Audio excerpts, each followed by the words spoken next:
In the 16th year of Jinyuan, Crown Princess Consort Yu died in childbirth. Claiming 2 lives as both mother and child perished, Crown Prince Yuan Yao was utterly grief-stricken, thereafter devoting himself solely to raising his eldest son with Consort Yu, refusing to ever speak of appointing another crown princess. The following spring, the censorate submitted a joint petition urging the crown prince to expand his harem and select new consorts. Enraged, the crown prince that very night took in the daughters of the 2 most vocal petitioners, and I was that unfortunate censor's daughter. As a child, I had often imagined myself in bridal attire, adorned with a phoenix crown and gown. Yet reality differed from my dreams. A humble sedan chair quietly carried me into the Eastern Palace under cover of darkness. The Eastern Palace was adorned with lanterns and decorations, red silks fluttering everywhere. But none of it was prepared for me, nor for the equally unfortunate Lady Han, but for Lady Wang, daughter of Grand Princess Ningguo. In terms of lineage, Grand Princess Ningguo was the most esteemed woman in the inner court. Even Empress Xiao held her in high regard. She was the late emperor's eldest legitimate daughter. Back when the late emperor's only son died young, the current emperor was adopted from a collateral branch to succeed the throne. That is precisely why her daughter, Lady Wang, was designated as the legitimate crown princess by His Majesty and the Empress after the crown prince gave his consent, the rightful successor to the position. Tomorrow, the crown prince will wed, and as concubines, we must welcome the crown princess upon her arrival. Attendant Yen, please proceed. The sedan chair settled steadily, and through the gap in my veil, I glimpsed the vermilion side gate, my heart sinking with a pang of sorrow. It was the side entrance,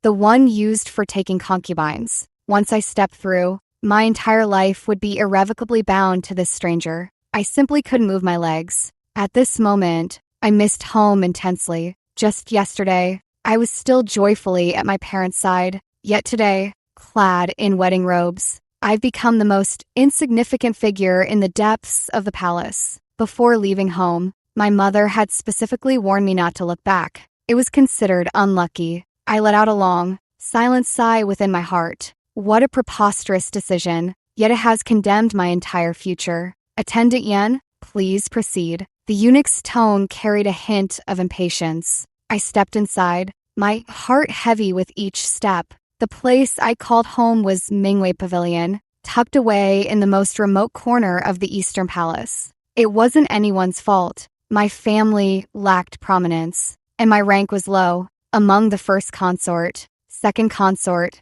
first attendant, second attendant, and third attendant, I was hardly even a footnote in the Crown Prince's Eastern Palace. Even this title of second attendant was only bestowed by the Empress as a face. Saving gesture after the Crown Prince caused an uproar among the ministers. I still remember how my parents wept in each other's arms upon hearing the news, and how I tried to comfort them. Isn't it wonderful? It's only half a rank lower than father's official position. He worked his whole life to become a chief censor, a mere fifth rank official. All I did was marry someone, and now I'm a court lady. How fortunate. Father laughed through his tears, but they kept streaming down his face. Though I could comfort him, I found no solace for myself. I waited stiff-necked until midnight. The candle wick nearly burned out before the crown prince finally arrived. He reeked of alcohol, weariness etched between his brows, and carelessly lifted my bridal veil. As our eyes met, a faint flicker of disappointment passed through his gaze. Do you know why I took you as my consort? This humble consort knows. I bowed my head, my tone deferential, my expression the very picture of virtuous obedience. The discord between your highness and my father has also reached my ears. Oh, he raised an eyebrow, a hint of amusement in his tone. Then tell me, whose fault is it? My father spoke out for the sake of the realm. If a civil official's deathbed remonstrance is considered wrong, then this humble consort has no grounds to argue right from wrong. Your Highness, as the Crown Prince, naturally has your own considerations. I am but a woman deep within the palace, not daring to recklessly judge right or wrong. only knowing that each serves their duty and keeps to their place. Yuan Yao stared at me for a long moment, then suddenly let out a cold laugh. You truly are just like your father, utterly dull. He paused, his gaze sweeping over my face, his tone dismissive, and your looks are equally mediocre. It felt as if a fine needle had pricked my heart, and I couldn't help but catch my breath. Who would have thought the Crown Prince, known for his gentle and kind nature, could have such a cutting side? I maintained a gentle expression on my face. If your highness is displeased, and reprimanding this humble one can ease your distress, it would be my honor. The words were humble, yet like a soft thorn, they gently pricked back. Yuan Yao seemed as if his thoughts were laid bare, a flash of shame and anger instantly crossing his face. Fine, very well, truly sharp-tongued, he flicked his sleeve and turned away, his tone icy. Then guard your proper place well. I respectfully see your highness off. I bowed deeply, my voice still steady. Only when the sound of footsteps faded completely did I slowly straighten up. Attendant Yen, the Meijinsu cautiously approached, her voice trembling with fear. Should we still prepare water for his highness tonight? No need. I softly interrupted, raising my hand to remove my hairpin. Attend to my washing. He will not come. As if to thoroughly wash away the accumulated gloom of the Eastern Palace, the Crown Prince's wedding ceremony was held with utmost grandeur. At the hour of evening, I was shaken awake by Jinsu, then dressed in full ceremonial attire befitting a second attendant, waiting silently outside the main gate of the Eastern Palace alongside Han's second attendant, who had entered the palace the same day as I, perhaps due to poor sleep. Faint shadows lingered beneath Han's second attendant's eyes. As we exchanged greetings, she swayed slightly, and fearing she might collapse, I instinctively reached out to steady her. I still recall Jinsu gossiping while helping me dress, telling me that last night the Crown Prince had not stayed with Han's second attendant either. After storming out of my place, he had spent the night in his study, not even lifting the bridal veil at Han's second attendant's chambers. Understanding dawned on me. Likely having met rejection at my place, he had no desire to face further humiliation elsewhere. As dawn broke, the Crown Princess's procession arrived at the palace gate amid ceremonial music. Han's second attendant and I bowed our heads and bent low, performing the formal obeisance as required by protocol. The whole ordeal, though I was merely a supporting player, felt more exhausting than my own wedding. The Eastern Palace was a glaring sea of crimson, filled with the clamor of celebratory music. There was a time when I secretly yearned for a phoenix crown and gown, a proper wedding with all due ceremonies. Yet now, gazing upon this grand spectacle, it feels like a lifetime ago. The next morning, Han Zhaoxuan and I went to pay our respects to the Crown Princess, as protocol demanded. We waited quietly outside the hall for nearly an hour before the Crown Princess's chief maid arrived. Unhurried and deliberate, Crown Princess Lady Wang sat poised at the head of the room, a smile blooming on her lips the moment we entered. She was radiant and delicate, with arched brows and eyes, dimples perfectly placed, and a tiny, pointed canine that peeked out when she smiled, adding to her innocent charm. Yesterday was quite taxing, keeping you both waiting for so long. By age, Crown Princess Lady Wang had just passed her coming-of-age ceremony and was 2 years younger than us. Her demeanor was humble, her tone intimate. As I am new to the Eastern Palace and still unfamiliar with many matters, I will need to rely on both of your guidance in the days to come. With the numerous congratulatory gifts from yesterday, the inventory registration is quite tedious. Moreover, the dowry items from my maternal family have yet to be sorted. I fear I must trouble both of you to share this burden with me. With that, she gently raised her hand, and Matron Ji, the stewardess beside her, promptly brought over 2 thick ledgers. Hearing this, second attendant Han and I couldn't help but exchange a glance. Your ladyship, second attendant Han spoke up bravely. I am of limited talent and learning, and my arithmetic is not proficient. Does the second attendant have an objection? The Crown Princess leaned forward with concern, yet her tone left no room for doubt. The crown princess is the wife, and we are the concubines. Where is the opportunity for rebuttal? With matters at this point, further words would be futile. Second Attendant Han and I had no choice but to defer respectfully. Not only defer, but also express gratitude, thanking Her Highness the Crown Princess for her trust and reliance. For several days in a row, Second Attendant Han and I checked the accounts with trepidation, fearing the slightest error. Just when we finally endured to the day of returning the ledgers, Matron G stopped us once more. Matron G was an old retainer from Grand Princess Ningguaside, meticulous in all matters and highly trusted by the Grand Princess. Have the 2 second attendants verified everything clearly? She pointed to a jar of pearls. The count for this jar has not been tallied. I asked the 2 second attendants to count it carefully. My vision went black. 1 who equals 10 dough, roughly 40,000 pearls by regulation. How long would it take to count them all? The phrase, not a single one of them is easy to deal with, suddenly flashed through my mind. Seeing our hesitation, Matron G urged, unclear accounts breed trouble. You 2 second attendants must be more meticulous. The rules of the Eastern Palace tolerate not the slightest error. My vision darkened again and again. This is deliberate torment. After Matron G left, Second Attendant Han couldn't hold back her indignation. Watch your words. I quickly pulled her sleeve, glancing warily around. Walls have ears. If this reaches the Crown Princess's ears, it'll stir another storm. Tears welled in the corners of Second Attendant Han's eyes. I never endured such humiliation back home.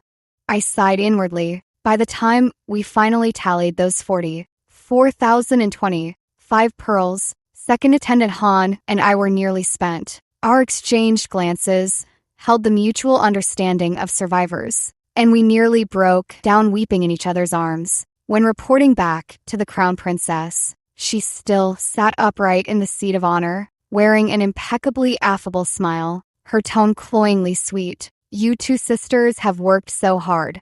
Now, looking at that smile again, I couldn't help but feel a chill run down my spine. I forced a smile. It is my duty to share your ladyship's burdens.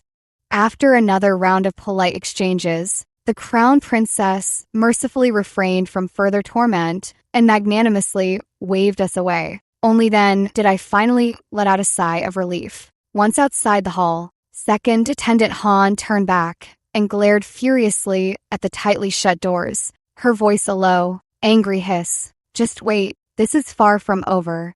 I was taken aback. Then, adopting an attitude of staying out of others' affairs, I quickly walked away. No amount of good advice can save those hell bent on destruction. I never expected Second Attendant Han's retaliation to be so blunt and swift. She actually intercepted the Crown Prince's procession directly on his mandatory route back to the palace. With her delicate beauty, fragile physique, and coquettish demeanor, it was only natural that she would win his favor. The Crown Prince had stayed with Second Attendant Han for several consecutive nights. Today was the day when all consorts were to pay their respects to the Crown Princess, as customary. Yet the Crown Prince directly took Second Attendant Han out for an excursion. In the early morning, I went to pay my respects to the Crown Princess, as usual. The atmosphere in the hall was tense. The Crown Princess sat upright, her makeup impeccable, yet unable to conceal a trace of displeasure in her eyes.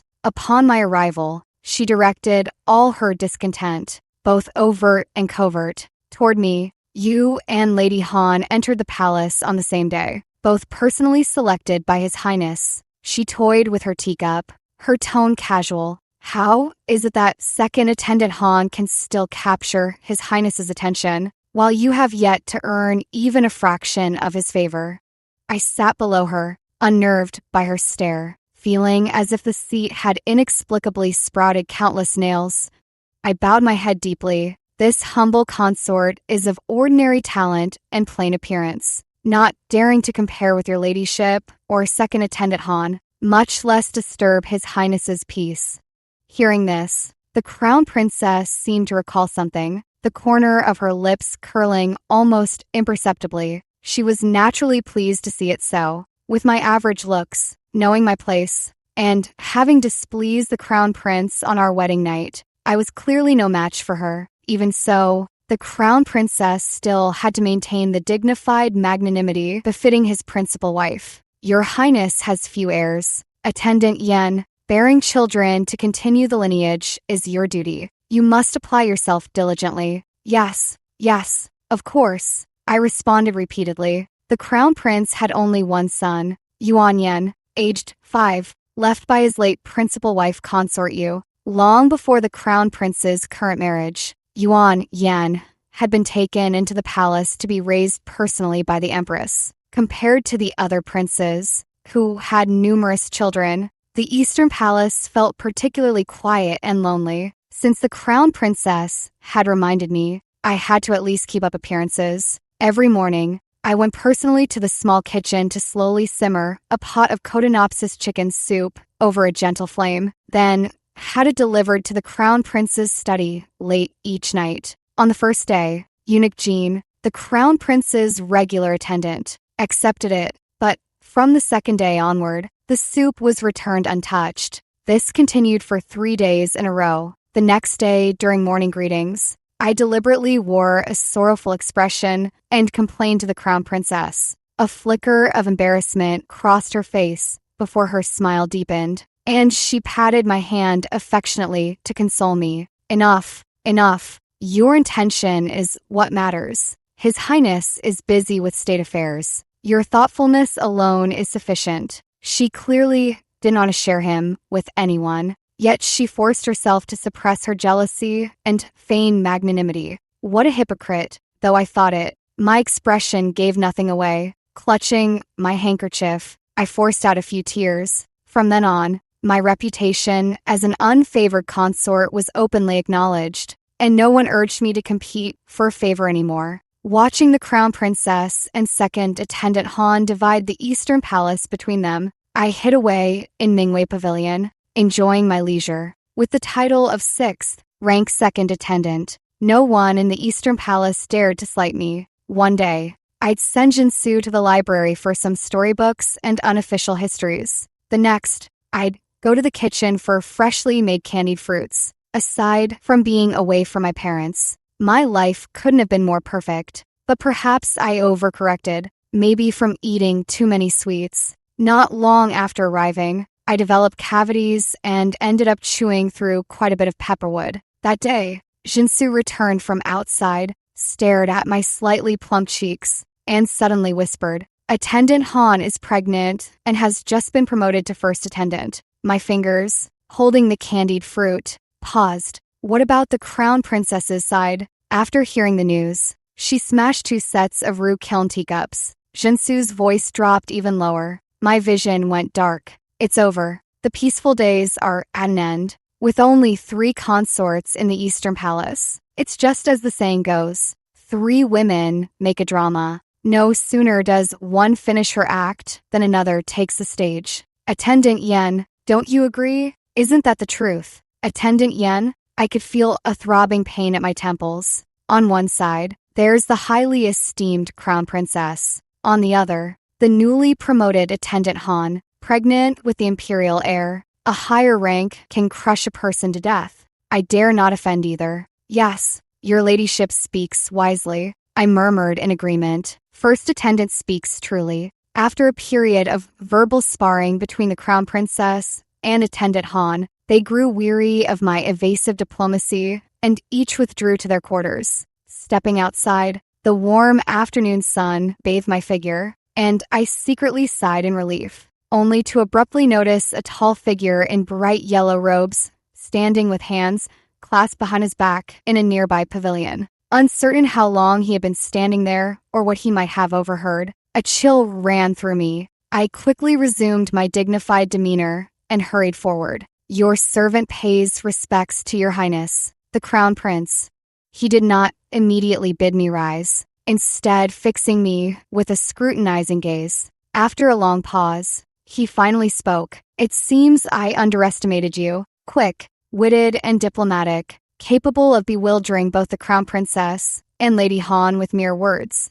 Your servant is filled with dread and unease. I bowed my head even lower. Your Highness, please see clearly. This humble servant is dull, witted, and dares not oppose the crown princess or attendant Han. I merely strive to be cautious in speech and action to fulfill my modest duties, with no intention to deceive whatsoever.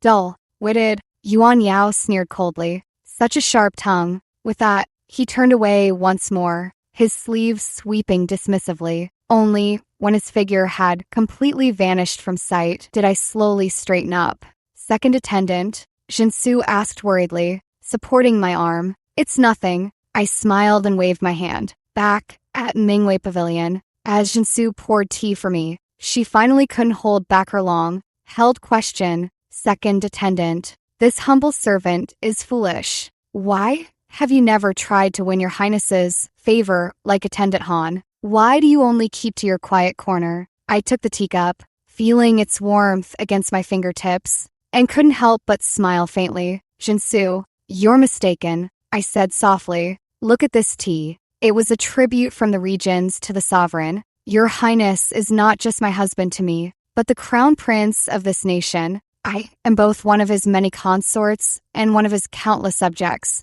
If I see him only as a husband, I am destined never to receive wholehearted love and devotion. If I tie my entire life to the whims of one man's joys and sorrows, I can only live in constant anxiety, hoping for his occasional favor. But if I regard him as my sovereign, I said calmly, then the allowances and stipends due to me, every last coin, will be provided according to regulation, without the slightest shortfall. These are rules, more reliable than the human heart. Since I am fated not to receive love, I might as well hold firmly to tangible provisions. This stability is the path I have chosen for myself. I lifted my gaze to the clear sky outside the window and said slowly, I do not wish to live my life too narrowly. Jinsu nodded thoughtfully. Days flowed by like water, and in the blink of an eye, the Dragon Boat Festival was approaching. The Empress held a banquet in the palace,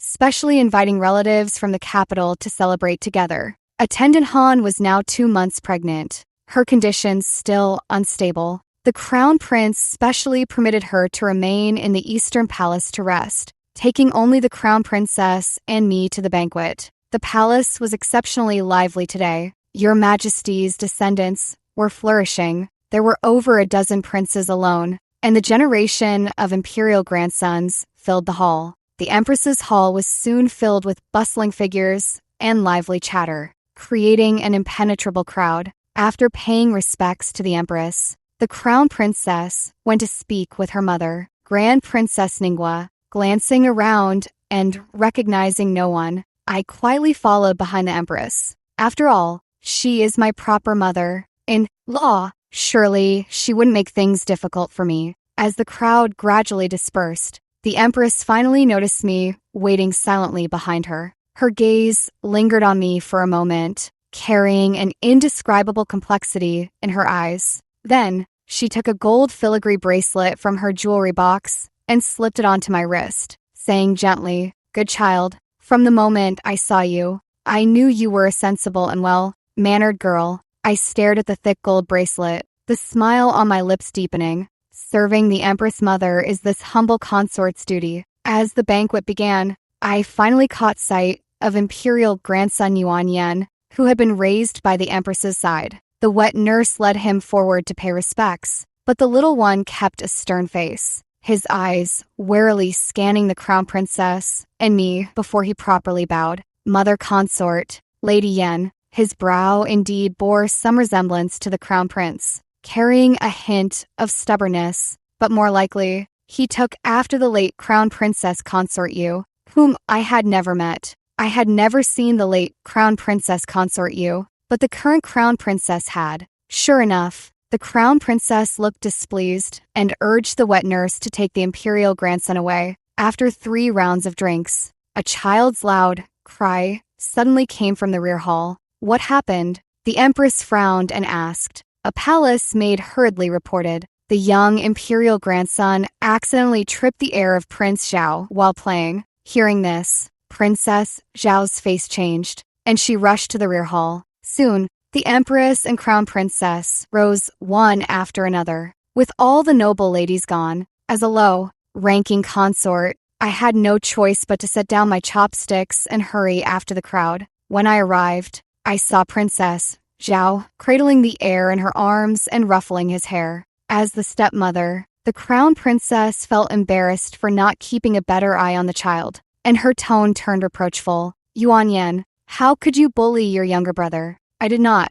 The little imperial grandson flushed crimson and retorted loudly. The wet nurse saw it all. How dare you deny it? His open defiance made the Crown Princess's voice sharpen further. I really didn't. Stamping his foot in frustration, the imperial grandson turned and dashed outside. Everyone crowded around to comfort the wailing heir of Prince Zhao. Watching that small figure vanish through the doorway, I steeled myself to ignore the matter, but my conscience wouldn't allow it. Gathering my skirts, I hurried after him. Little imperial grandson, I caught up with him beneath the corridor. I didn't push him. He whirled around and shoved me away forcefully. Caught off guard, I staggered and nearly fell. Yuan Yan, steadying myself, I swiftly grabbed his arm. Let go of me. I want to see father. None of them believe me. He struggled fiercely, tears welling in his eyes. Listen to me. Just listen. I crouched down,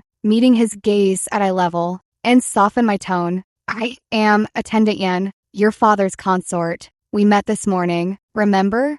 The child stared at me blankly, his pent-up grievances finally overflowing as he burst into loud sobs. Gently patting his back, I spoke softly. Yuan Yan, lady, Yan knows you didn't push your brother on purpose. You're good friends, aren't you? You just accidentally tripped him, right?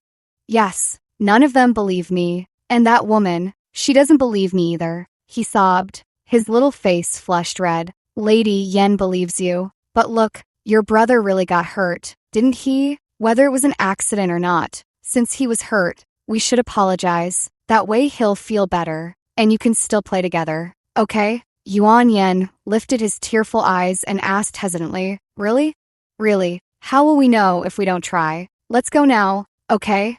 As I led the slightly calmed Yuan Yan back into the hall, I overheard Princess Zhao gently coaxing the child. There, your brother didn't mean to. Seeing us enter, she offered an awkward smile. I returned an understanding glance and gave Yuan Yan a gentle push on the back. The little one pressed his lips together, stepped forward, and murmured, Little brother, I'm sorry, I didn't mean to trip you.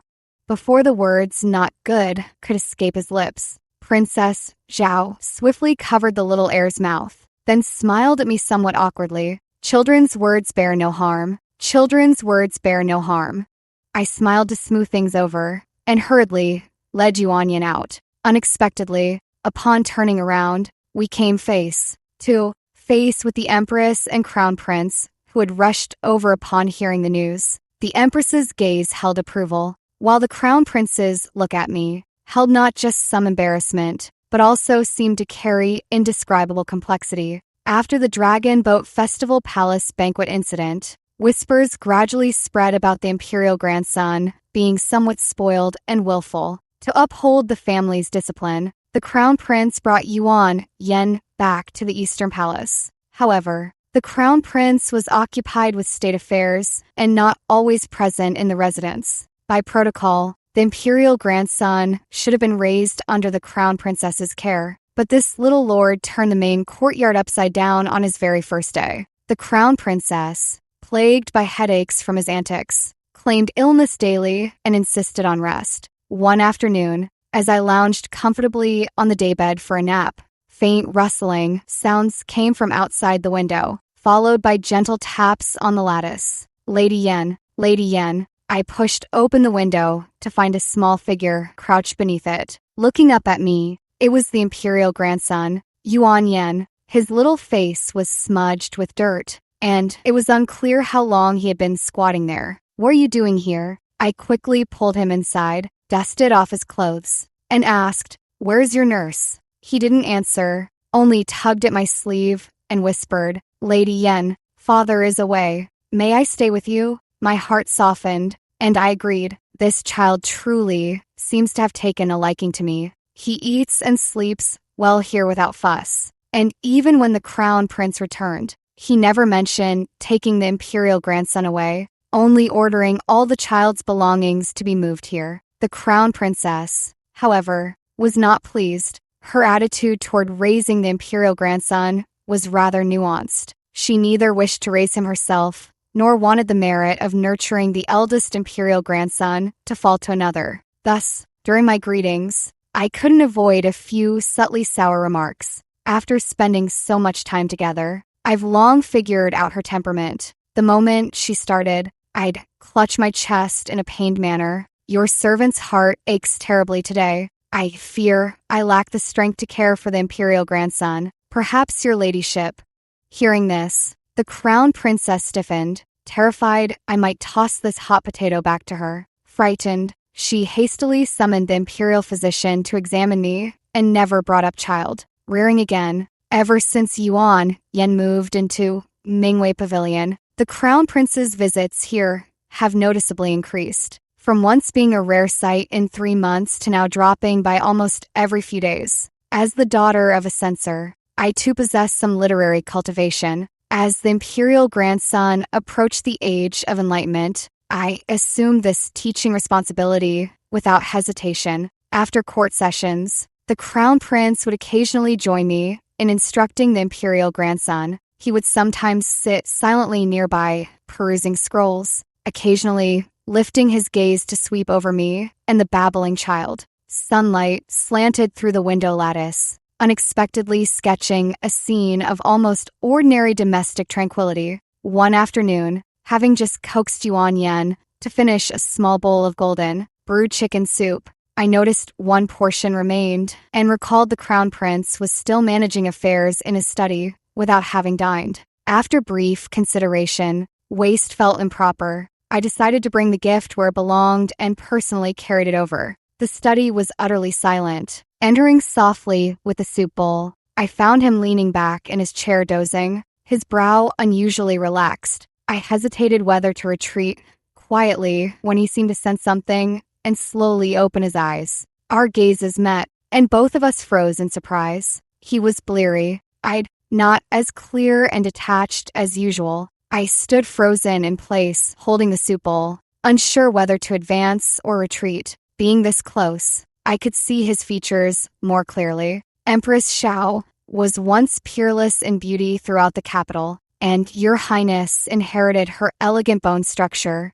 yet years of martial training had tempered his brow with a heroic vigor. Now softened, it was somehow hard to look away. He clearly noticed my gaze, his eyes shifting slightly to rest on the soup bowl in my hands. You can clearly brew it so well, he suddenly spoke, his voice still slightly hoarse. Yet those days you deliberately added excessive codenopsis, making it unbearably bitter. Was that intentional? Caught off guard by the exposure of my petty scheme, my cheeks flushed with heat. He paced to the window, his gaze settling on the osmanthus tree blooming vigorously outside, remaining silent for a long while. The afternoon sunlight filtered through the window lattice, casting faint shadows across his sharply defined profile. Attendant Yen, he finally turned around, his voice several degrees lower than usual. In the past, due to court disputes with your father, I took my anger out on you. When you first entered the palace,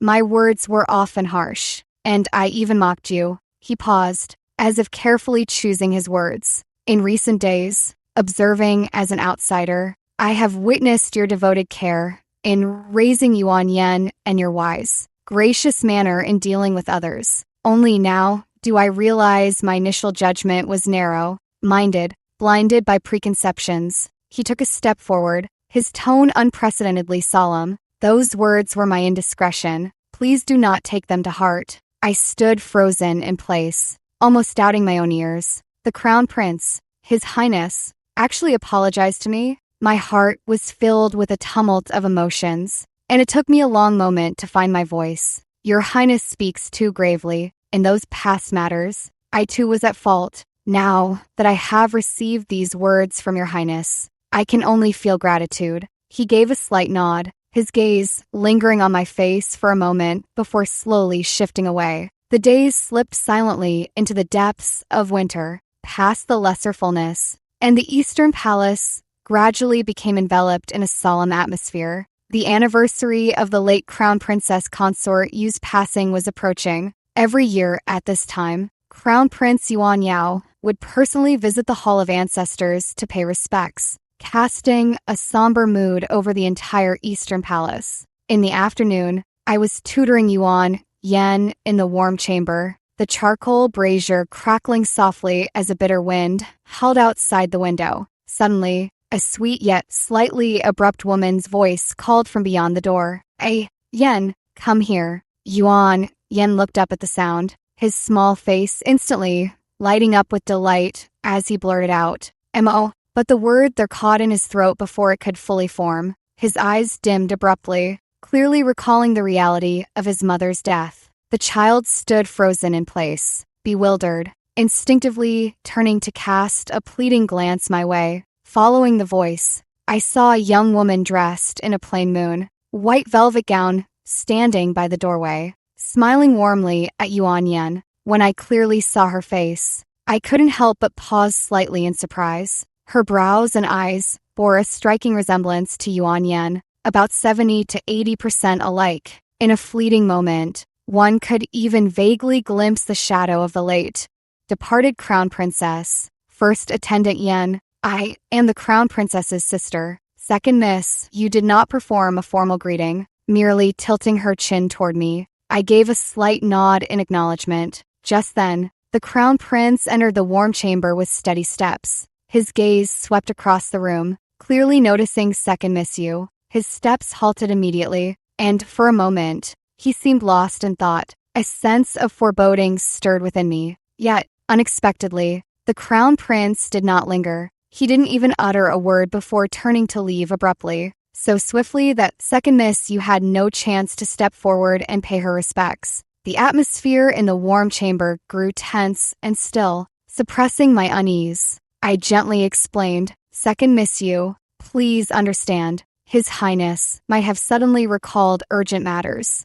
Only then did Second Miss Yu slowly withdraw her gaze from the doorway, casting a cool glance my way. "Thank you for informing me, Attendant Yan, as the late Crown Princess's younger sister. I've come today to take Yuan Yan to pay respects to my sister." Hearing this, Yuan Yan looked at me with growing confusion, his small hand unconsciously clutching the hem of my robe. Go ahead. I'll come fetch you later." I nodded. Second Miss Yu frowned, and from her expression, I detected a hint of distaste, as if I were the outsider who had usurped another's place and severed their blood ties. Yuan Yan did not return that evening. According to Jinsu, he stayed with Second Miss Yu in the late Crown Princess's chambers. For several days in a row, Second Miss Yu made no mention of returning home. That night, as Jinsu helped me remove my makeup, she whispered worriedly, "Second Attendant, rumors are spreading everywhere that the Yu family intends to emulate the Huang and Nuying sisters and send their second daughter into the Eastern Palace as well." Facing the bronze mirror, I slowly removed my hairpin and replied with unruffled calm, "I don't know. Indeed, I don't know. If a woman's heart is as deep as the ocean, is a man's heart any less fathomless?" When the imperial grandson returned, I was reclining on the divan, reading poetry by an emperor of the previous dynasty.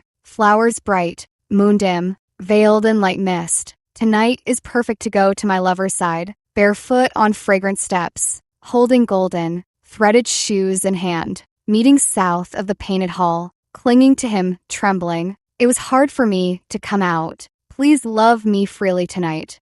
"Your ladyship, what does this mean?" The imperial grandson threw himself into my arms, blinking his eyes. I covered his cold little hands and explained it to him word by word. This poem was written when the previous dynasty's empress passed away. The emperor remarried a new empress, the younger sister of the late empress, and doted on her so much, he composed this poem specifically for her.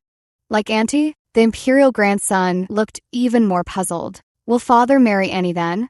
"Does the imperial grandson like Annie?" I smiled, carefully smoothing his outer robe. That day, the crown prince held the imperial grandson's hand, guiding him stroke by stroke as he practiced calligraphy. The charcoal fire burned quietly in the warm chamber when the imperial grandson suddenly set down his brush, lifting his small face toward his father. "Father, are you really going to marry Annie?"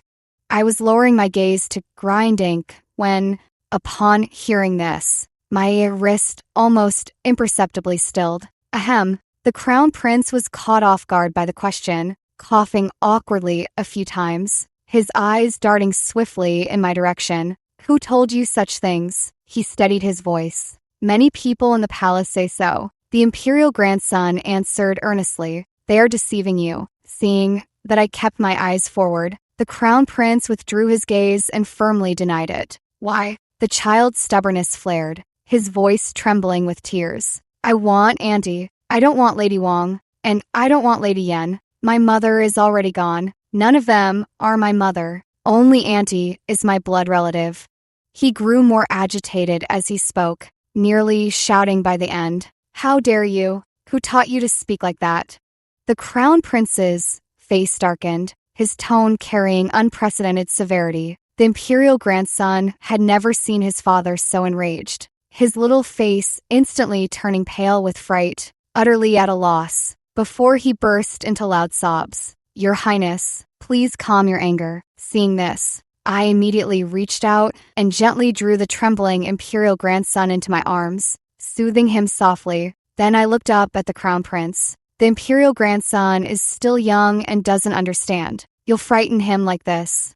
The crown prince's anger had not subsided. He stared at the imperial grandson and said sternly, "Did the Yu family teach you to say this?" The imperial grandson buried his face in my embrace, sobbing too hard to speak. "Let me tell you," the crown prince's tone carried unquestionable authority. "Your mother is gone, and no one in this world can replace her. Now it is Lady Yen who cares for you diligently. Tomorrow, I will issue an edict for her to formally adopt you. From now on, she will be your foster mother.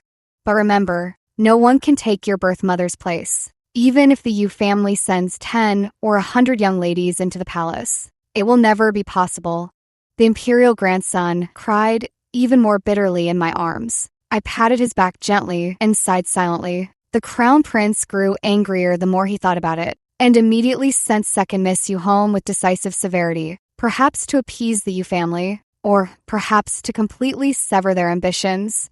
Accompanying her return were 16 lavish dowry chests. In the crown princess's name, the crown prince sent both the lady and the gifts with great fanfare to the Yu residence, explicitly stating they were additional dowry gifts for second Miss Yu, wishing her an early finding of a good match. The crown princess was delighted to oblige, and her mood visibly improved over the following days. Unlike the uproar outside, the crown prince seemed unaffected. After court, he would come to Mingwei Pavilion to calmly teach the imperial grandson calligraphy. Occasionally, I would enter to refill water for the father and son, and watching the crown prince frown while holding the vermilion brush, I couldn't help but lose myself in thought. If you rely on a man's guilt to sustain your life, that guilt will eventually vanish because of certain matters. It was as if we had all forgotten. He is the sovereign. In the 12th month, the crown prince appointed me as second consort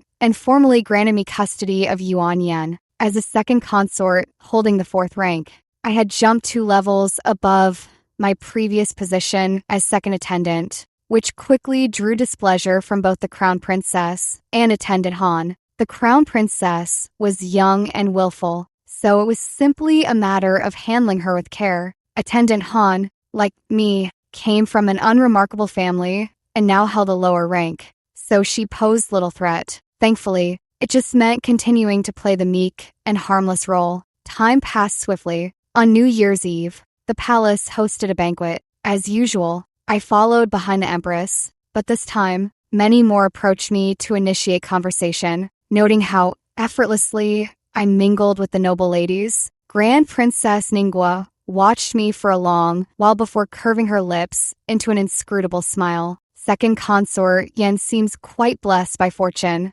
I rose and replied in a tone so meek it left no room for fault. "It is all due to your ladyship, the crown princess's kindness and compassion, and the harmony within the Eastern Palace." that this humble consort can serve with peace of mind.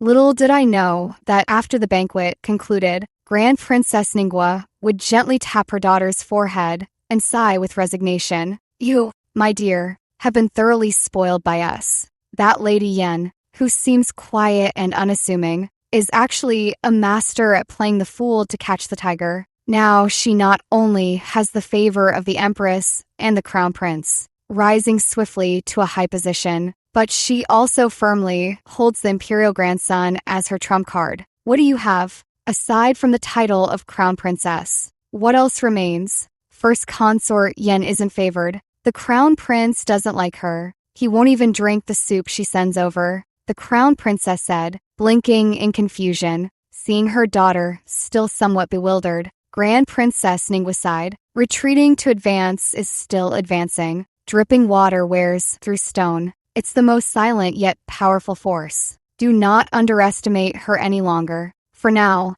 your only way to secure your position is to bear a royal grandson as soon as possible. The Crown Princess frowned and nodded, seeming to understand, yet not fully grasping it. With the arrival of spring, the date for the imperial grandson's formal education was set. The Crown Prince personally selected several erudite scholars from the Hanlin Academy, ultimately choosing a young man of exceptional talent who excelled in the 6 arts and possessed noble character to serve as the imperial grandson's tutor. On the eve of Yuan Yan's first day at school, he tugged at my sleeve, coaxing and pleading until I promised to personally pick him up after class the next day. Unable to resist his persistence, I finally agreed. That evening, I went as promised to the study hall where the imperial grandson received his lessons. But I never expected to encounter someone entirely unforeseen beneath the plum tree outside, its branches laden with snow.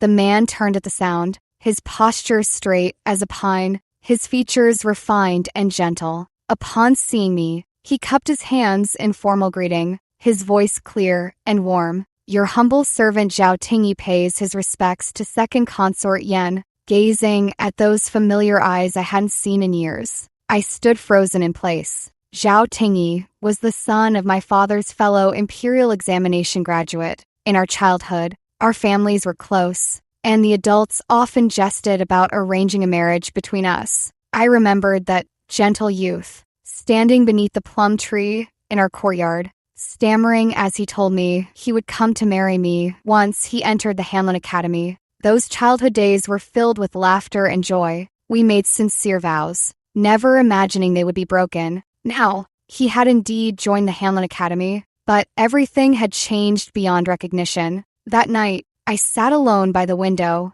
gazing at the lonely, cold moonlight scattered on the ground, lost in thought. Our reunion was far from pleasant. Zhao Tingyi greeted me, and I practically fled in panic. In my youthful dreams, I had imagined countless times how he would lift my red bridal veil with a ceremonial scale and pour me a cup of my father's long, stored newer home wine. Jinsu quietly approached and draped a cloak over my shoulders, whispering softly, "Second consort, the night is deep and cold. You should rest soon. The imperial grandson is expecting you to escort him to his morning studies tomorrow." After a moment of silence, I replied slowly, "Jinsu, I will no longer go to the academy, find a suitable reason, and decline on my behalf to the imperial grandson." Jinsu's hands paused slightly as she tied the cloak. Surprised, second consort, you and Scholar Zhao are both married to others now, and no one knows of your past connection. Your conduct is above reproach, and escorting the imperial grandson is part of your duties. Why must you? I shook my head, interrupting her. In this palace, countless storms arise from baseless suspicions. Even if one is innocent, if seen and exploited by those with ill intentions, it becomes a burden.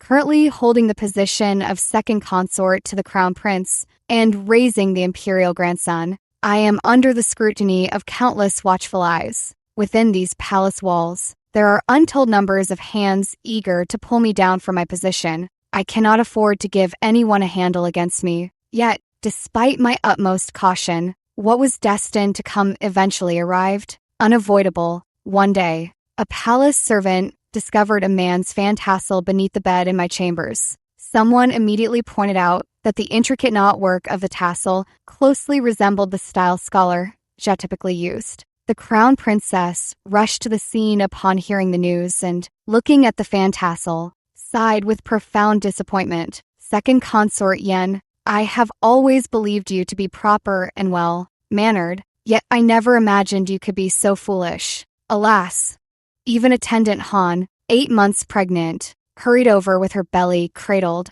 eager not to miss this spectacle. The crown prince sat at the head of the room, his gaze heavy upon me, his expression unnervingly calm. Instead of immediately questioning me, he turned to the crown princess. Crown princess, you are in charge of the Eastern Palace's internal affairs. Your lax management has allowed such a disgraceful matter to arise. Do you truly believe you can escape responsibility?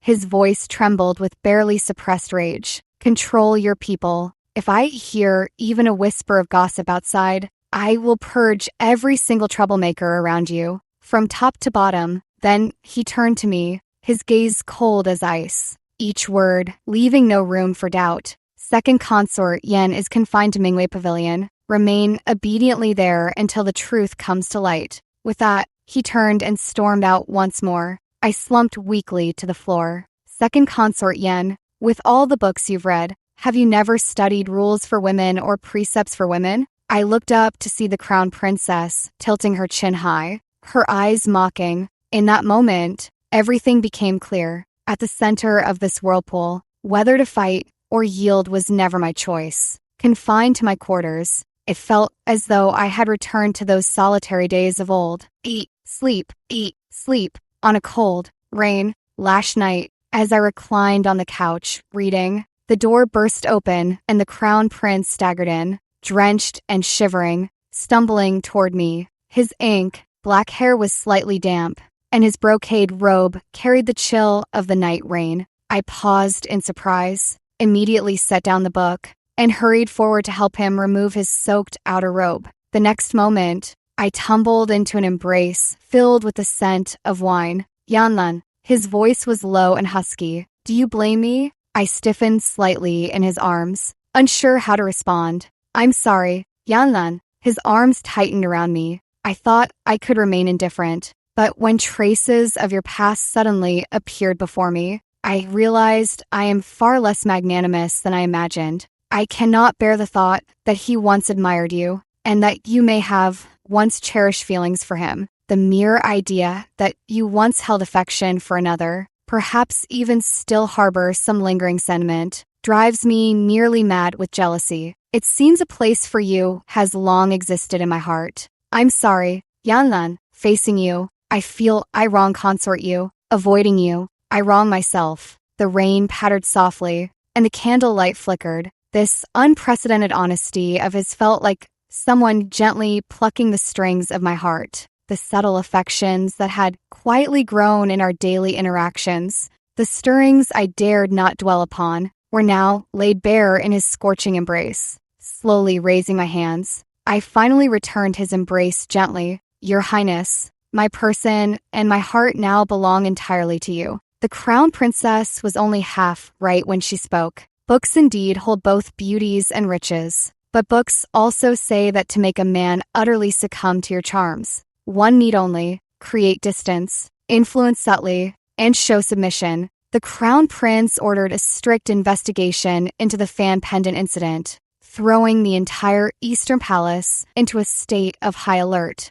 Supervised personally by eunuch Jean, the truth was quickly unraveled by following the clues. It turned out that someone had bribed a palace attendant to persuade the imperial grandson to ask scholar Zhao for that fan pendant to play with. Then, taking advantage of the imperial grandson's inattention, they secretly tossed the fan pendant under my bed, intending to frame me. In the end, all clues pointed to Attendant Han. As the daughter of a censor like me, Attendant Han was well aware of those old matters between me and Zhao Tingyi. They sought to use my past affection for scholar Zhao to bring me down, but by sheer coincidence, they inadvertently helped the crown prince realize his own feelings for me. It turned out to be an unexpected blessing. Now Not only do I have the crown prince's guilt, but also his favor. The entire situation is almost entirely advantageous to me, with no drawbacks. The crown prince secretly summoned Attendant Han, learning that everything was exposed.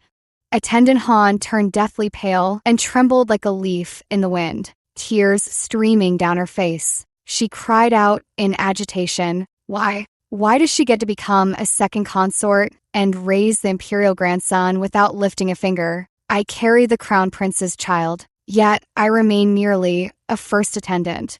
You resent me?" The crown prince looked down at her imperiously. Attendant Han shrank back a step fearfully. The crown prince is the ruler. We are his subjects. For a subject to harbor resentment toward the ruler is the gravest disrespect. Your Highness, my heart softened with pity, and I took the crown prince's hand. As the master of the Eastern Palace, your Highness's reputation is intrinsically tied to every action of its consorts. In these turbulent times, no blemish should tarnish your Highness's standing. Seizing what seemed her last hope, Attendant Han threw herself at the crown prince's knees, weeping. Your Highness, feel here. Our child already stirs. I beg you, remember our past affection and spare me this once. Disgust flickered in the crown prince's eyes. By my decree, Attendant Han shall confine herself to her quarters to nurture her pregnancy. None may leave without my handwritten order. To avoid airing domestic shame publicly, the blame was ultimately pinned on a servant of the imperial grandson. Yet, shaken by the ordeal, Attendant Han suffered a miscarriage shortly after returning to Huaxia Pavilion, showing signs of bleeding. Chaos swiftly engulfed Huaxia Pavilion as midwives hurriedly assisted Attendant Han onto the birthing bed. The air thickened with the metallic scent of blood. Standing outside the door, the crown prince watched the scene, a haunting echo of the day years prior when Crown Princess Yu had died in childbirth. In a daze, he seemed to see the late crown princess consort Yu struggling on the birthing bed, and he couldn't help but stare blankly, lost in thought. Your Highness, I quietly stepped forward and gently took his slightly trembling hand. He snapped back to reality, turning his hand to grip mine tightly. No more. Yanlan, we won't have any more children in the future.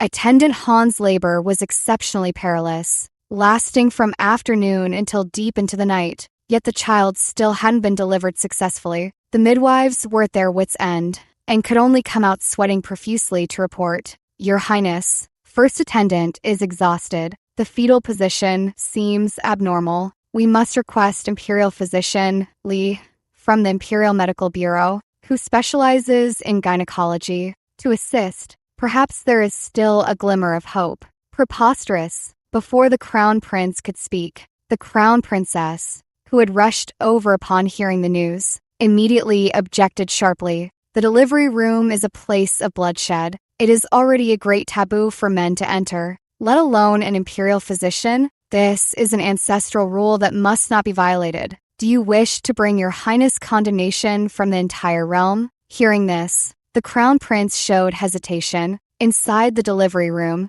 Attendant Han was writhing in agony, hovering between life and death. She was only 19, in the prime of her youth, yet her face was deathly pale and drenched in sweat, suppressing the pang of shared sorrow in my heart. I took a deep breath and stepped before the crown prince, my gaze sharp and unwavering. Your Highness, within the Eastern Palace, there must not be a second consort who perishes in childbirth. Yen Liangxuan, you truly have a merciful heart. As I recall, it was Attendant Han's attempt to harm you that led to her premature labor, was it not? The crown princess raised an eyebrow. The crown prince hesitated for a moment. My voice was not loud, yet it carried undeniable weight. Please consider carefully, Your Highness. If Attendant Han were to die today, the court and public would never simply dismiss it as her being ill, fated. What would they say about you? Fated to bring misfortune to his wives, heartless toward his consorts. Can Your Highness spare such a reputation? Must we stand by and let a vibrant life be lost, and tarnish Your Highness's honor, all for the sake of rigid adherence to propriety between men and women? A man values two things above all: his reputation and his core interests. Only when his most fundamental interests were at stake would he truly resolve to take action. Finally persuaded, the crown prince said in a deep voice, "Approved. Summon the imperial physician to the palace at once." The crown princess wished to protest further, but a cold glare from the crown prince silenced her, leaving her fuming on her chair and refusing to involve herself further. Imperial physician Lee hurried over and was ushered into the delivery room. As dawn tinged the sky with pale light, a faint yet unmistakably clear infant's cry shattered the tense atmosphere. "She's delivered. She's delivered.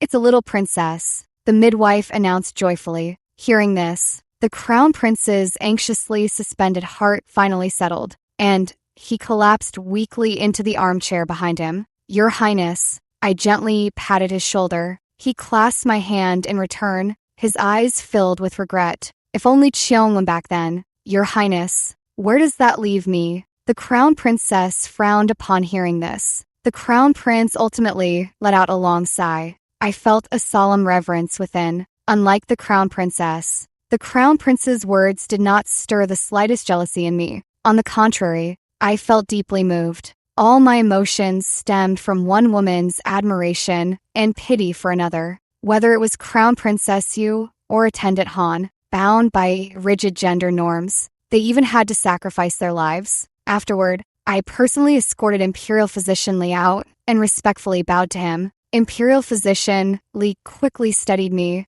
his gaze filled with emotion. "Your ladyship, you honor me too much. This is merely my duty. Yet, your ladyship possesses remarkable clarity, compassion, and decisiveness. If everyone valued human life as you do, rather than clinging to empty formalities, the world would have far fewer unjustly lost souls." Watching the physician depart, a thought suddenly arose in my heart. People cling to outdated beliefs, but if we could establish female physicians specializing in women's and children's ailments, how many innocent lives could be saved? Once this idea of founding a women's medical academy took root, my first step was to seek the crown prince's opinion. Upon learning of it, he said little but waved his hand and directly allocated 3,000 taels of silver from his private treasury. With his approval, I quietly began preparations within the Eastern Palace. The crown princess was likely aware of the matter, yet turned a blind eye, neither approving nor objecting. Surprisingly, Attendant Han, still in convalescence, sent a 500-tael banknote via her trusted matron. The matron respectfully relayed her mistress's words. "Our attendant says your ladyship's endeavor is a noble act of accumulating virtue. As she is presently unable to move about, she can only offer this modest contribution and hopes you will not decline." My heart swelled with complex emotions. An attendant's monthly stipend is merely 10 taels. This 500 must have come from her dowry and personal savings. Yet, deep within the palace walls, I knew little about operating external clinics or hiring renowned physicians. Thus, I began frequently writing to Imperial Physician Li for guidance. When I nervously proposed in my letter not only establishing a clinic, but also teaching skills, educating others, and founding a women's school, Imperial Physician Li's reply came with astonishing speed. With his full support, several renowned physicians willing to teach were quickly confirmed. But the most crucial piece was still missing. At the Dragon Boat Festival Palace banquet, I seized the opportunity during my audience to solemnly report this matter to the Empress. Upon hearing it, a flicker of surprise crossed her ladyship's eyes, and a trace of hesitation appeared on her well-maintained face. For women to study medicine, appearing in public, teaching and interacting closely, this may violate propriety and easily invite malicious gossip. I had anticipated this reaction and bowed deeply. Your ladyship's discernment is wise. For this women's medical school, the Eastern Palace has already set aside 5,000 taels of silver as foundational support. The women who study will each master a skill, enabling them to either pursue independent careers or join the Imperial Medical Bureau for Women. Your ladyship, as a motherly example to the realm, If this benevolent act receives your endorsement and advocacy, when your disciples flourish across the land, all under heaven will praise your ladyship's compassion and virtue. Now, with Grand Princess Ninggua's influence deeply entrenched in both court and harem, her status lofty and prestige immense, this initiative will not only benefit countless women and children, but also win widespread goodwill for your ladyship and your highness, showcasing the royal family's grace. Truly a move with multiple advantages. The Empress's gaze lingered on my face for a moment, her initial hesitation gradually shifting into a profound deliberation. She nodded slowly, a meaningful smile blooming at the corner of her lips. No wonder Prince Yao holds you in such high regard. Second Consort Yen, you truly possess a clever mind. I humbly lowered my head at the appropriate moment. It is all thanks to your ladyship's guidance. This humble consort dares not claim credit. Survival in the deep palace requires, above all, understanding how to leverage strength from above, placing the intentions and interests of superiors at the forefront. Regarding the matter of female physicians, only by tightly linking the Empress's reputation to this cause could we secure a sliver of hope for the medical school for women, which the outside world viewed as shockingly unconventional. As I turned to take my leave, I caught sight of the Crown Princess, standing not far away from the corner of my eye. She wasn't looking at the Empress. Her beautiful eyes, always carrying a hint of pride, were fixed intently on me. With the Empress's staunch support, the capital quietly established its first medical school for women. Though I could not leave the palace, I heard from other palace attendants who could. Initially, people clung to the strict separation of genders and refused to send their daughters, with families of slightly better status remaining particularly tight-lipped. However, for impoverished families struggling to make ends meet, sending their daughters to study medicine, where they might eventually become ranked female medical officials in the palace with a stable imperial stipend, was far better than delivering them into servitude in wealthy households. Gradually, more families became willing to send their daughters to study. Yet the matter of women's education was too conspicuous and eventually caught the attention of the censorate. To my utter surprise, the first to oppose it was actually my own father. Women abandoning needlework to study medicine is a sign of moral decay and societal collapse. Reading my father's familiar rhetoric, I nearly choked with frustration. Stubborn, utterly archaic, I almost stamped my feet in anger. Crown Prince Yuan Yao watched from the side, not only refraining from mediation, but curling his lips into a gleeful, mocking smile. Oh, Censor Yan is a pillar of the state and a model of integrity. I find his arguments quite reasonable. He was clearly provoking me on purpose. I took a deep breath. The way to break this deadlock lies not in argument, but in transformation. I straightened my sleeves and sat down, gritting my teeth as I said, "Your Highness, where exactly does my father's argument hold merit?" He hadn't expected such a reaction from me. Raising an eyebrow, he replied, "Naturally, it upholds the principles of propriety and order. Does Yanlan believe Censor Yan is mistaken?" "Your Highness is most wise."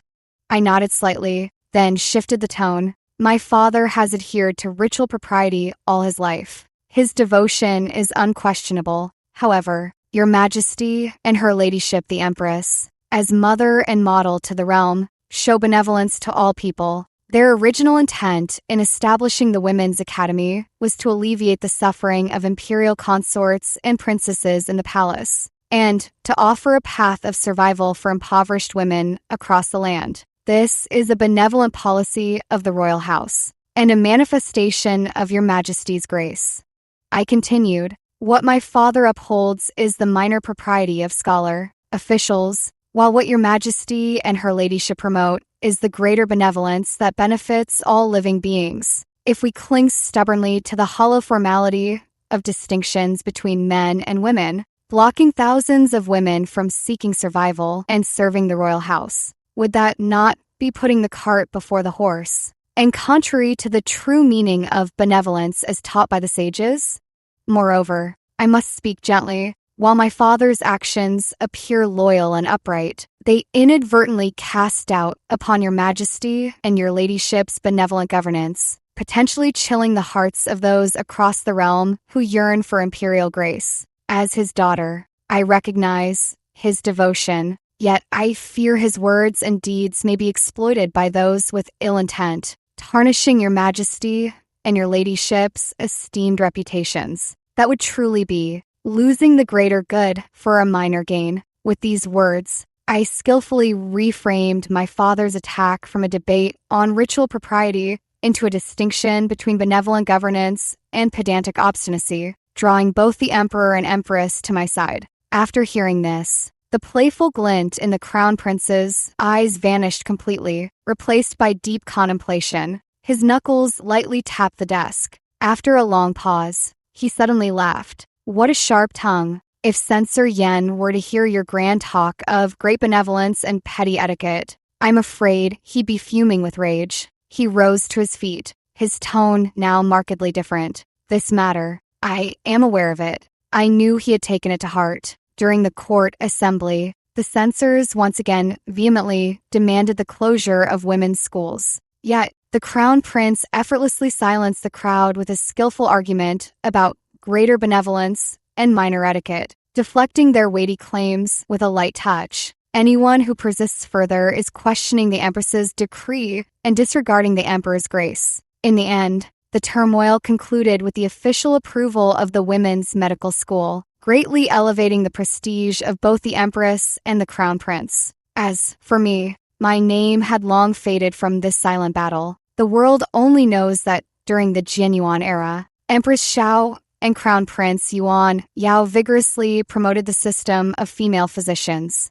This system, like spring rain nourishing the fields, benefited women across the land and brought relief to countless lives. No matter, as long as the outcome is good, it is good. As summer drew near, ice began to pile up in the ice chest at Mingwei Pavilion. Somehow, I suddenly developed a craving for chilled sour plum soup. Downing 2 bowls in one go, and still wanting a few more plums. Perhaps from overindulging in cold treats, my stomach rebelled, and nausea suddenly washed over me. Just as I was vomiting uncontrollably, Jinsu sensed something amiss, and mysteriously summoned the imperial physician. Imperial physician Li concentrated on taking my pulse, his fingers resting on my wrist for a long while before finally withdrawing, his face beaming with delight as he announced, "Congratulations, your ladyship, you are with child. A pregnancy pulse?" I instinctively touched my still,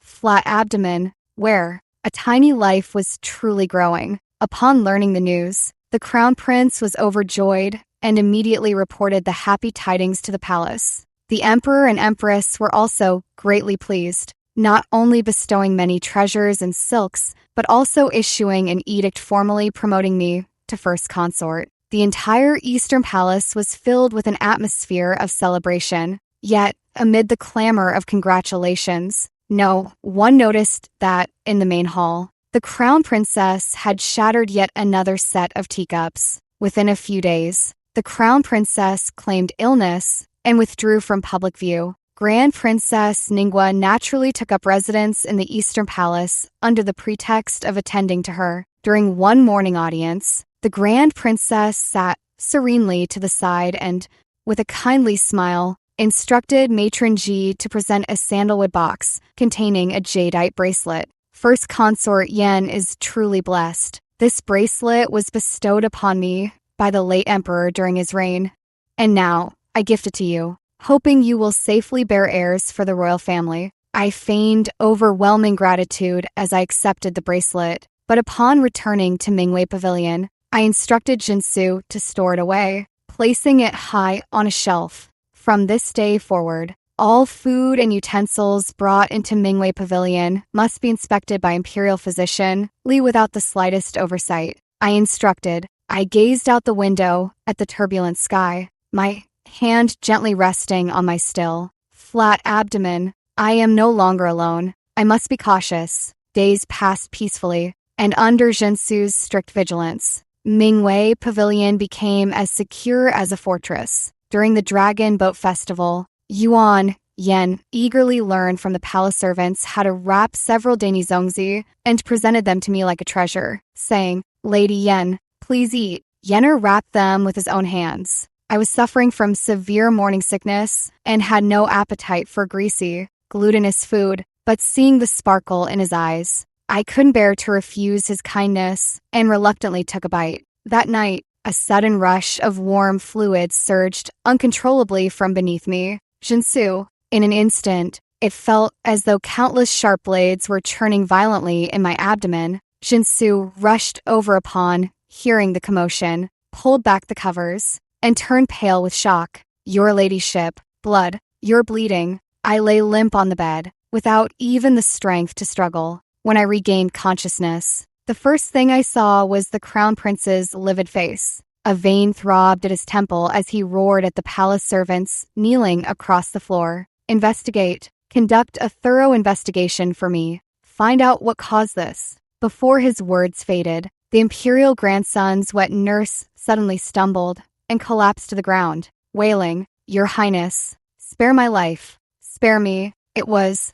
the imperial grandson. He kept muttering these past few days that if first consort had her own child, she would never love him again. It must have been a moment of foolishness. Impossible. I strained my weakened body, my voice hoarse. Yuan Yen would never do such a thing. He's not that kind of child. First consort Yen, one may know a person's face, but not their heart. The crown princess appeared just in time, arm in arm with Grand Princess Ningguo, her tone feigning sympathy. First, attendant Han was consumed by jealousy, and now the imperial grandson fears losing favor. In these palace matters, it's not about what you believe or not, but that the evidence is right here, leaving you no choice but to believe. Beside them, the Grand Princess sighed with pity, as if unable to bear hearing more. The Zongzi, Jinsu, her eyes red, rimmed, presented a plate of leftover zongzi, her voice choked with emotion.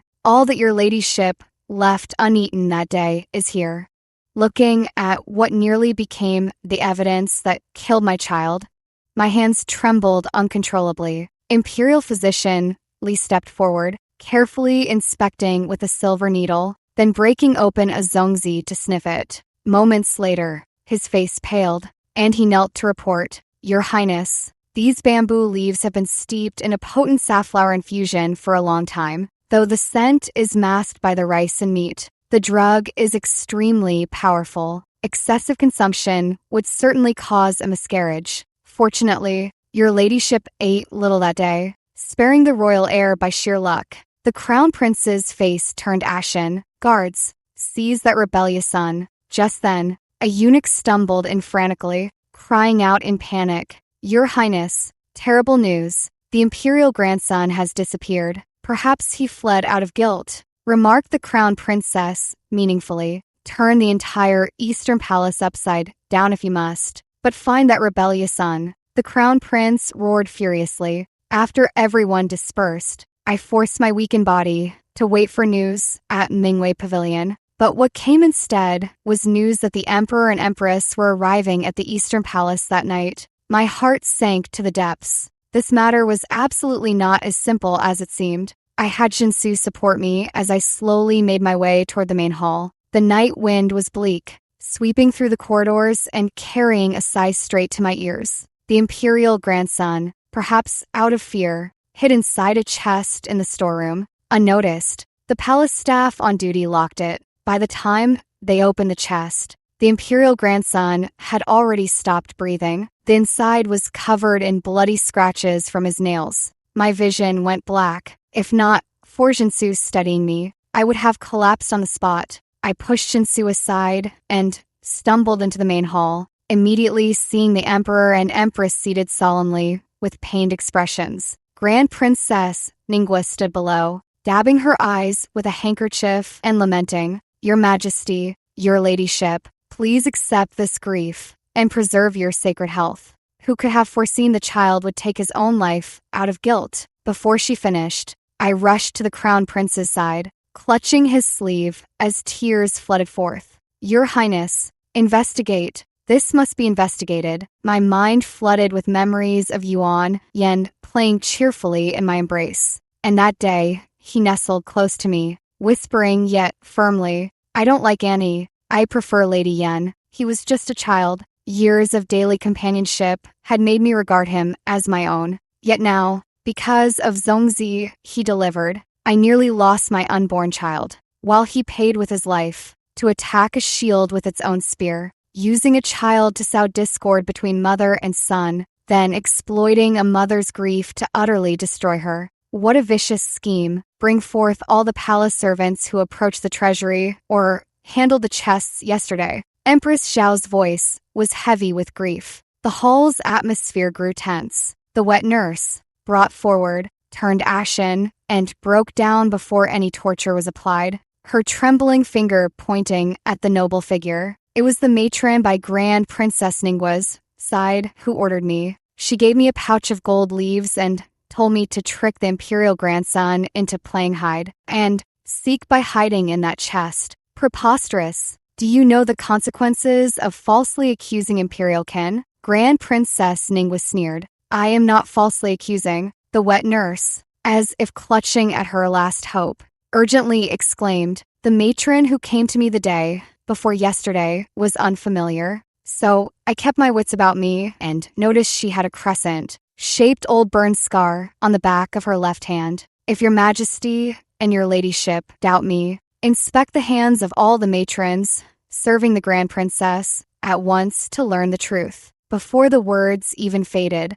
the trusted matron beside Grand Princess Ningwa instinctively jerked her left hand back into her sleeve. How could such a subtle movement escape everyone's notice? Even if there is a scar, what does it prove? Grand Princess Ningwa forced composure, her chin slightly raised. Perhaps this wretched made notice long ago and deliberately framed me. A dragging footstep suddenly sounded from outside the hall. Then, a clear child's voice spoke timidly. Father, Lady Yen. I looked up sharply, hardly believing my eyes. There stood Yen, perfectly fine at the hall entrance, his small face pale, robes slightly disheveled, his wide eyes gazing fearfully at everyone inside. The crown prince immediately strode forward and tightly embraced the imperial grandson, regained against all odds. The emperor looked toward Grand Princess Ningwa, whose face had instantly turned ashen. Ningwa, what more do you have to say for yourself? You had the unsuspecting Yen personally feed first consort Zhongzi soaked in safflower, then bribed his wet nurse to lure him into hiding in a chest under the guise of play, and finally order him locked inside to fake a suicide, killing two birds with one stone. You framed Yenner, making him take his own life out of guilt. Such vicious schemes against my imperial grandson, sowing chaos in the Eastern Palace. What punishment do you deserve? So, that earlier performance was merely a trap laid by the emperor, empress, and crown prince together, all to expose Grand Princess Ninggua's true nature. The pity on Grand Princess Ninggua's face shattered instantly, leaving behind only a near, maddened obsession. She suddenly threw her head back and laughed. A shrill, venomous sound. Ha ha ha ha. A fine emperor, so discerning. My good cousin, as you sit upon the dragon throne today, do you still remember how my own younger brother died in his prime? Do you truly believe your reign is so rightful and secure? The emperor's expression shifted abruptly, a flicker of clear evasion passing through his eyes. But he quickly steadied himself and snapped sharply. Cease your nonsense. Nonsense. I will make you taste the agony of losing a loved one too. Before the words faded, she yanked the hairpin from her head and stabbed fiercely toward the emperor. The emperor failed to dodge in time, allowing the golden pin to pierce his chest, protect his majesty. The hall descended into chaos instantly. Guards swarmed forward, subduing the frenzied Grand Princess Ningwa to the floor in moments. Pinned firmly on her knees, her hair disheveled, she suddenly ceased struggling. I let out a long, silent sigh within my heart. With those final words, she wrenched a slight gap and hurled herself onto a guard's long blade. Blood gushed from her neck instantly, gazing at the emperor's bleeding chest. A bizarre, pallid smile touched her lips before she slowly collapsed. Mother. Crown Princess Lady Wang wept with heartrending sobs, tears streaming like rain. After Grand Princess Ningguo took her own life to escape punishment, her daughter Crown Princess Lady Wang was deposed and moved to a royal Taoist temple in the suburbs for secluded reflection. On the day she left the Eastern Palace, I went to see her off. The once proud and radiant Crown Princess now wore only a plain gray Taoist robe, stripped of all adornments, her eyes hollow. I looked at her calmly and suddenly asked an unexpected question. That year, among the rumors in the Eastern Palace about my past with Scholar Zhao, did you have a hand in it? Her pupils contracted slightly. She neither admitted nor denied it, only turned her head away and said coldly, "So, what if I did? So, what if I didn't? The victor is king, the loser a bandit. Do as you please, kill or punish me. My blade will never be turned against another woman." I stroked my belly, my tone indifferent. She looked at me for a long time, then curled her lips into a faint, icy sneer. "Yen, you've won. But what does it matter? The crown prince loves you now, just as he once loved consort you. Relying on a man's love to live is not a rational thing to do in the first place." I looked down at her calmly, with the gaze of a superior regarding an inferior. "The next time we meet, you will call me Empress Yen." Extra story. That same mid-autumn festival, Emperor Jianyuan succumbed to an infected wound. Before his death, he passed the throne to Crown Prince Yuan Yao, who changed the era name to Shirtai. After ascending the throne, Yuan Yao honored Empress Xiao as Empress Dowager, and Feft First Consort Yen as Empress, and designated imperial grandson Yuan Yen as Crown Prince. On the second day of the second lunar month the following year, when all things began to sprout, Empress Yen gave birth to a daughter, greatly delighting the emperor, who specially bestowed the name Yuaneng, and the story that belonged to her was still being written.